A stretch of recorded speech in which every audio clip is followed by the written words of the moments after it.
Bem-vindos a mais um Aprenda Direito, a OAB mais perto de você. Eu sou o professor Altair e hoje nós vamos dar continuidade ao estudo do direito tributário, em especial os impostos em espécie, impostos federais. E na aula de hoje é nosso último encontro sobre impostos federais. Nós vamos terminar aí o estudo do artigo 153 e 154 da Constituição Federal. E nós já estudamos, nas aulas passadas, desde o inciso 1 lá, imposto de importação, imposto de exportação, imposto sobre a renda, imposto sobre produtos industrializados, imposto sobre operações financeiras, imposto sobre a propriedade territorial rural. Então nós vimos já 6 impostos federais. Esses 6 impostos, eles são os que efetivamente são cobrados hoje no nosso país. Então no Brasil, eu posso dizer com toda a convicção, eu tenho 6 impostos que efetivamente estão sendo cobrados, ok? Agora nós temos mais 3 possíveis impostos que esses ainda não estão cobrados. A Constituição Federal traz sua previsão, mas eles ainda não foram criados, não foram instituídos pela sua lei, seja lei complementar ou seja lei ordinária, a depender do imposto, ok? O primeiro deles, que encontra-se lá no artigo 153, inciso 7º, é o imposto sobre grandes fortunas. E o inciso 7º do artigo 153 determina que compete à União instituir, nos termos de lei complementar, imposto sobre grandes fortunas. Então, de cara, eu já tenho um comando constitucional. Eu só posso criar esse imposto através de lei complementar, ok? Que tem lá, um trâmite mais diferenciado na elaboração da lei, ok? Outra situação interessante é que fala sobre grandes fortunas, mas nós temos um termo aqui, fortuna, ou grandes fortunas, é um termo que ele é subjetivo, O que é grandes fortunas? Então nós temos já alguns, a doutrina já dizendo que se esse imposto um dia vir a ser criado, ele vai sofrer alguns questionamentos judiciais. Um deles é exatamente isso. Ele é um imposto sobre grande fortuna. Mas o que é grande fortuna? Existe um projeto de lei no Congresso Nacional determinando que grande fortuna seria uma renda anual de 2 milhões de reais. Aí eu pergunto, será que é grandes fortunas? Se for para a pessoa jurídica, por exemplo, 2 milhões de reais, uma pequena empresa por ano, muitas vezes ela tem um faturamento. Então, ainda é uma questão a ser analisada. Então, por ser uma questão subjetiva, pode ser que quando vir a ser editada, se um dia assim vier, vai ser questionado esse termo grande fortuna. Outra questão que se questiona é sobre o imposto de renda.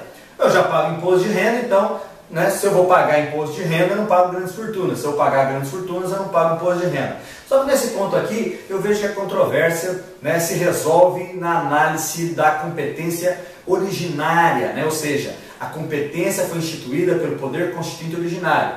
E se o Poder Constituinte originário quis criar um imposto de renda e um imposto sobre grandes fortunas, então não há incompatibilidade. O que eu vejo aí que deve ser realizado se um dia esse imposto vier a ser editado, é que tem que se fazer uma reformulação do imposto de renda. Então cria-se o imposto sobre grandes fortunas e faz uma reformulação do imposto de renda, e aí eu acho que não vai ter problema nenhum. Mas está aí, é um tributo, um imposto federal, está lá no artigo 153, mas que ainda não foi instituído pela sua competente lei complementar, ok? Saindo do artigo 153, que nós terminamos agora, nós temos o artigo 154. E o 154 traz 2 situações interessantes. Primeiro, nós temos a competência residual para a criação dos impostos residuais, no termo do inciso 1 do artigo 154. E o artigo 154 tem lá no seu caso, já compete à União. 2 pontos. Inciso 1. Criar através de lei complementar impostos que tenham fato gerador, que não sejam de impostos já criados na Constituição Federal e que sejam não cumulativos. Então, pode a União um dia vir a criar um imposto residual, um novo imposto? Pode.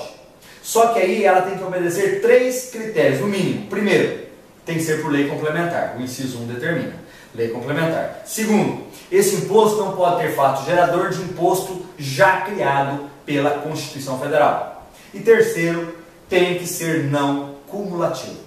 Tá? Não pode, né? Ou seja, tudo que for pago em uma operação tem que ser descontada para a próxima.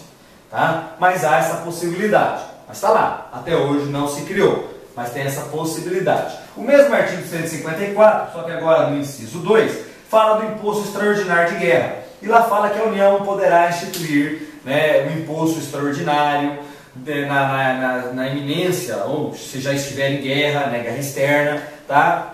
Imposto esse que pode ter base de cálculo, ou melhor, fato gerador de impostos já de competência, já criado pela Constituição Federal. Então, por exemplo, pode ter um imposto de renda de guerra. Pode? Pode. Tá? Pode ter o ICMS de guerra. Pode. Tá? Pode ter o IPTU de guerra. Né? O IPI de pode criar. Tá? Desde que esteja na guerra ou sua iminência. E aqui é por lei ordinária. Então, cuidado. O inciso 1 é lei complementar, imposto residual. O extraordinário de guerra é lei ordinária. O inciso 2 não faz menção nenhuma, só fala de lei. Se é lei ordinária. Ok? Agora, importante, eu posso vincular a arrecadação desse tributo extraordinário de guerra para a guerra? Será que eu posso? Eu não posso. Por que eu não posso? Porque no Brasil hoje, sistemática constitucional, né, o sistema constitucional, o imposto não pode ser vinculado. Eu não posso vincular a receita de imposto. Então eu posso criar sim um imposto extraordinário de guerra, tendo a guerra como, né, a motivação, só que essa arrecadação pode ir para a saúde, pode ir para a segurança pública, pode ir para pagamento de funcionário, tá? Pode até ir para a guerra, mas eu não posso vincular a arrecadação diretamente à guerra.